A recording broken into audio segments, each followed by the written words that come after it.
तो guys नोवोलैंडिकल flag series के चौथे एपिसोड की शुरुआत उसी सीन से होती है जहां पर पिछला एपिसोड ख़त्म हुआ था।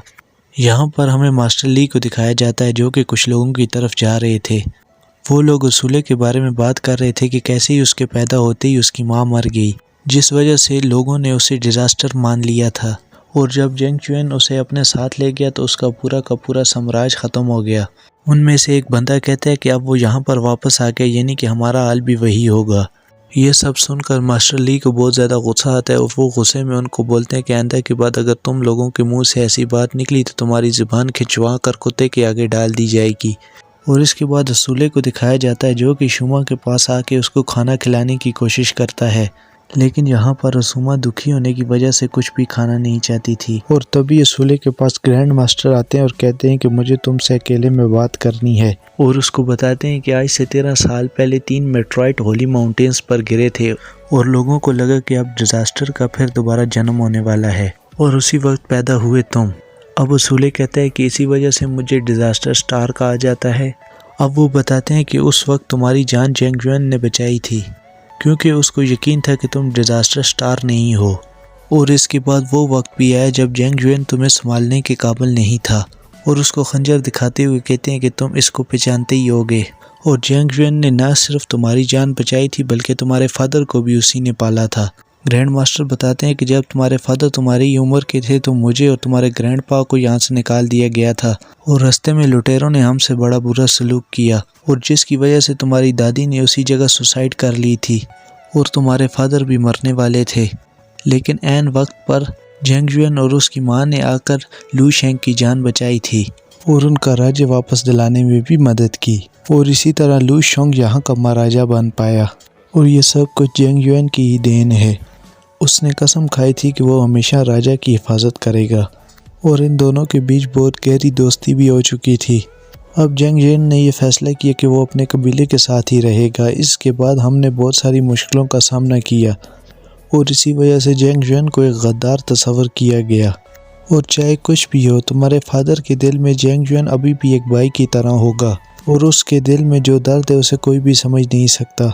अब असूले अपने पास रखा खंजर उठाता है और कहता है कि मैं अपने फादर की तरह नहीं बनना चाहता बल्कि मैं बनना चाहता हूँ अंकल जेंग जुएन की तरह। असूले कहता है कि मैं अभी अपनी प्रैक्टिस करना चाहता हूँ और असूले को यहाँ के ट्रेनिंग सेंटर में ले जाया जाता है। अब वहाँ का मास्टर कहता है कि तुम्हें शॉट चलाना भी आता है, अगर आता है तो हमें सबसे पहले ट्राई करके दिखाओ। अब असूले शॉट को उठाकर एक टारगेट पर हिट करता है, लेकिन मास्टर उसे सबसे पहले खड़ा होने का तरीका बताता है।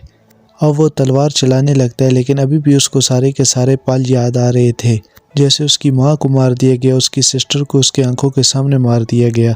वो बहुत गुस्से के साथ तलवार चला रहा था और वहाँ पर सुमा भी खड़ी होती है। और इसके बाद वो दोनों अपनी फैमिली की कब्रों पर जाते हैं और कहते हैं कि हम दोनों यहाँ पर रोज़ आएंगे। और इसके बाद वो कुछ देर तक अपनी बांसुरी बजाती है और उसके बाद दोनों यहाँ से चले जाते हैं। अब असूले को उसकी शॉर्ट ट्रेनिंग करते हुए दिखाया जाता है और हमें यहाँ पर एक लड़के को दिखाया जाता है जो कि फ़ौज के कैप्टन टाइगर खान का बेटा था। वो असूले को देखकर कहता है कि ये सच में होने वाला राजा है। उसके साथी कहते हैं कि ऐसा इसलिए क्योंकि वो यहाँ का 3rd प्रिंस है। अब वो कहता है कि उसमें मेरा मुकाबला करने की हिम्मत नहीं है और मैं उसको चूंटी की तरह मसल दूंगा। और इसके बाद असूले पर एक तीर से अटैक किया जाता है और अब टाइगर खान आ जाता है और कहता है कि ये हमारी ट्रेनिंग की जगह है जो कि किंग यन से बिलोंग करने वाले लोगों के लिए होती है और तुम यहाँ के हो भी नहीं क्योंकि तुम एक डिज़ास्टर स्टार हो जिसने अपनी जेंग यन की पूरी फैमिली को ख़त्म करवा दिया। अब असूले यहाँ से जाने लगता है, लेकिन कैप्टन का बेटा कहता है कि अगर तुम सच में यहाँ के प्रिंस हो तो मुझसे मुकाबला करके दिखाओ। और ऐसे में ही वहाँ पर ट्रेनर आ जाता है और उसको धक्का मार के साइड पर कर देता है और कहता है कि महाराज के कहने पर इसको यहाँ पर ट्रेनिंग करने की इजाज़त मिली है और तुम यहाँ से चले जाओ और इस बच्चे से तुम दूर ही रहना। इस पर कैप्टन का बेटा जिसका नाम डायनो है वो कहता है कि तुम एक बार फिर मेरे पास लौट कर आओगे। अब असूले जेंग जुएन की फैमिली की कब्र की तरफ जा रहा था। अब वो एक चीज़ देखता है जिसकी वजह से उसके हाथों से तलवार छूट जाती है।